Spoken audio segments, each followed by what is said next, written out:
اس موضوع کے حوالے سے اب مختصر وقت میں جامع میسج ہمیں کنوے کرے جناب علامہ منظور الاسلام صاحب. نعرہ تکبیر، نعرہ رسالت. طیبہ اسلامک سینٹر جب بندے نے ایڈا ٹھلا جلسہ کدے نہیں سنیا. نعرہ رسالت، نعرہ رسالت.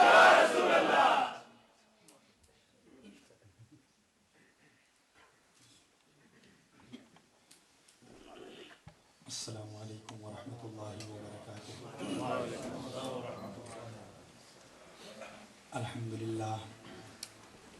الحمدللہ رب العالمین والصلاة والسلام علی سید المرسلین وعلی آلہ واصحابہ اجمعین. اما بعد، اعوذ باللہ من الشیطان الرجیم. بسم اللہ الرحمن الرحیم. ما كان محمد أبا أحد من رجالكم ولكن رسول الله وخاتم النبيين وكان الله بكل شيء عليما. صدق الله العظيم وصدق رسوله النبي الأمين الكريم ونحن على ذلك لمن الشاهدين والشاكرين والحمد لله رب العالمين. حضرات محترم، میں کوئی مقرر اور خطیب نہیں، اور یہ کوئی میری کسر نفسی نہیں، حقیقت بیانی ہے. میں تو آج پروگرام میں آیا تھا، میٹنگ میں دیکھا کہ اجلاس ہے، علماء کرام تشریف رکھ رہے ہیں، ٹھہر گیا کہ نظرات کی زیارت ہوگی. اور یہ مقدس ہستیاں بڑے بڑے نکات کی مالک ہیں، اچھے خطیب ہیں، اس میں فاضل علم والے حضرات ہیں. ہم نے سوچا تھا کہ ان سے تھوڑی گفتگو سنیں گے اور ان کی باتوں سے استفادہ کریں گے، مگر حکم ہوا ہے تو انشاءاللہ چند الفاظ عرض کر کے رخصت ہو جاؤں گا. اور پھر اس کے بعد یہ جو مقدس ہستیاں، نورانی ہستیاں، مفتیان زمانہ اور بڑے بڑے علماء کرام جو قسمت ہی سے اتنے بڑے اور اتنے اہل علم کہیں اکٹھا ہو پاتے ہیں، یہاں موجود ہیں. آپ جلسے کیا کرتے ہیں، آپ بزمیں کیا کرتے ہیں، انجمنیں کیا کرتے ہیں، لیکن آ جاتے ہیں علماء مقررین، آ جاتے ہیں اہل علم اور اہل بصیرت کا اکٹھا ہونا. یہ خاص طور پہ امریکہ میں یہ کوئی اتنا آسان سا کام نہیں ہے. یہ رؤیت ہلال کمیٹی کا فیضان سمجھیں، آپ حضرات کی محبت سمجھیں کہ آپ حضرات نے علماء اور اہل علم و بصیرت، اہل فکر و فن کی ایک بڑی تعداد اکٹھا کر لیا ہے. انشاءاللہ العزیز میں اور ہم سب مل کر آج ان مقدس ہستیوں سے کچھ سماعت کریں گے. آئیے سب سے پہلے درود پاک پڑھتے ہیں. اللہم صلی علی سیدنا مولانا محمد بارک وسلم صلاۃ و سلام علیک یا رسول اللہ صلی اللہ تعالی علیہ وآلہ وسلم. کون کہتا ہے کہ لفظوں کا خزینہ لکھ دو، کون کہتا ہے کہ لفظوں کا خزینہ لکھ دو، میرے دل کی تختی پہ شہر مدینہ لکھ دو. موت آئے جس کی گنبد خضرا کے قریب، موت آئے جس کی گنبد خضرا کے قریب، ایسے مرنے کو بھی تاریخ میں جینا لکھ دو. جس کی تقریر سے توہین رسالت ہوئے، جس کی تقریر سے توہین رسالت ہوئے، ایسے غدار کو لفظوں میں کمینہ لکھ دو. بے شک ایک مرتبہ درود پاک. اللہم صلی علی سیدنا مولانا محمد بارک وسلم صلاۃ و سلام علیک یا رسول اللہ صلی اللہ تعالی علیہ وآلہ وسلم. حضرات محترم، محفل جیسا کہ اشتہار سے ہمیں معلوم ہوا اور ابھی اعلان میں سنا کہ ختم نبوت کی محفل ہے. رسول پاک علیہ الصلوۃ والتسلیم کے ختم نبوت سے متعلق محفل کا اہتمام کیا گیا ہے.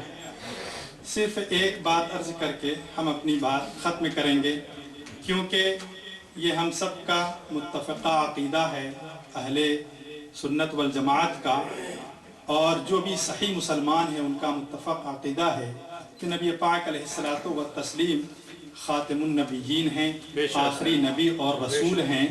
قیامت تک کوئی بھی رسول یا نبی کسی ہیلے کر کے یا تعویل کر کے کوئی اپنے آپ کو یہ نبی یا رسول کہہ کر آنا چاہے تو قیامت تک اس کی کوئی گنجائش نہیں۔ بے شک اللہ سبحانہ و تعالیٰ نے خاتم النبیین کہہ کر جہاں اس دروازے کو بند فرمایا ہے، وہاں یہ بھی بات صراحت کے ساتھ یہ بھی بات سمجھ میں آ جاتی ہے کہ جس طرح رسول پاک علیہ الصلوۃ والتسلیم تمام انبیاء کے خاتم ہیں، اسی طرح تمام رسولان عظام کے بھی خاتم ہیں۔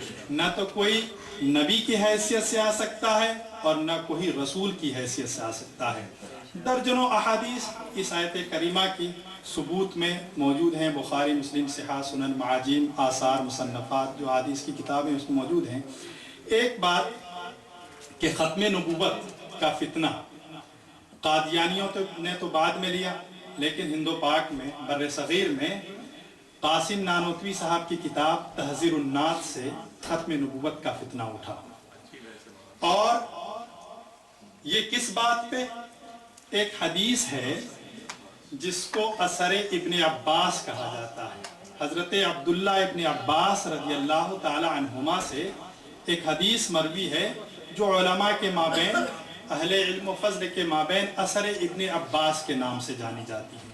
اس حدیث کا مصداق اور اس حدیث کا مفہوم کیا ہے کہ جس طرح آدم تمہاری اس زمین پہ آئے، اسی طرح سے زمین کے نچلے طبقے میں بھی آدم آئے ہیں۔ نعرہ تکبیر، اللہ اکبر، نعرہ رسالت، یا رسول اللہ، نعرہ علماء حق اہل سنت۔ جس طرح آدم علیہ الصلوۃ والتسلیم اس زمین پر آئے، اسی طرح سے زمین کے دوسرے طبقے میں بھی آدم علیہ الصلوۃ والتسلیم ہیں، اور جس طرح سے نوح اس کرۂ ارض پر ہیں، اسی طرح سے نوح اس کرۂ ارض کے نیچے ایک طبقہ ہے، وہاں بھی ہیں، عیسیٰ ہیں، موسیٰ ہیں۔ حدیث کے الفاظ ہیں آدم کا آدمکم، موسیٰ کا موسیٰکم، نوح کا نوحکم، عیسیٰ کا عیسیٰکم، وَأَنَا خاتم النبیین۔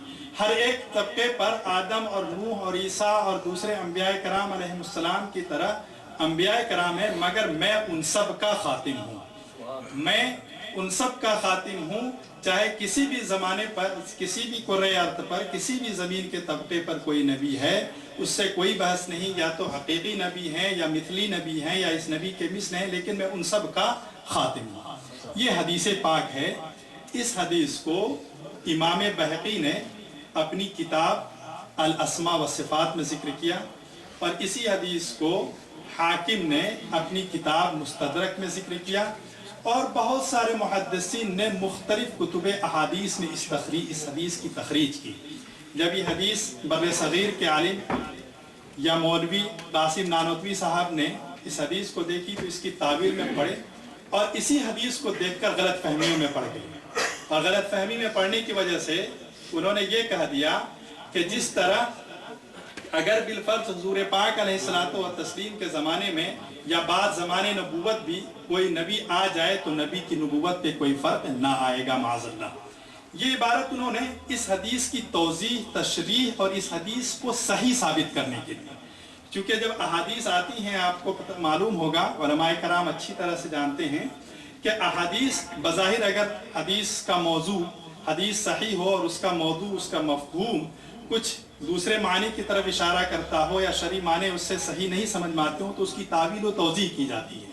تو انہوں نے اس حدیث کو صحیح سمجھا اور اس کی تعویل و توضیح میں لگ گئے کہ یہ حدیث اپنی جگہ صحیح ہے، مسلم ہے، اور تمام کرۂ ارض پر، کرۂ ارض کے نیچے زمین کے تمام طبقات میں انبیاء ہیں، تو اس کا مفہوم ہوگا کیا؟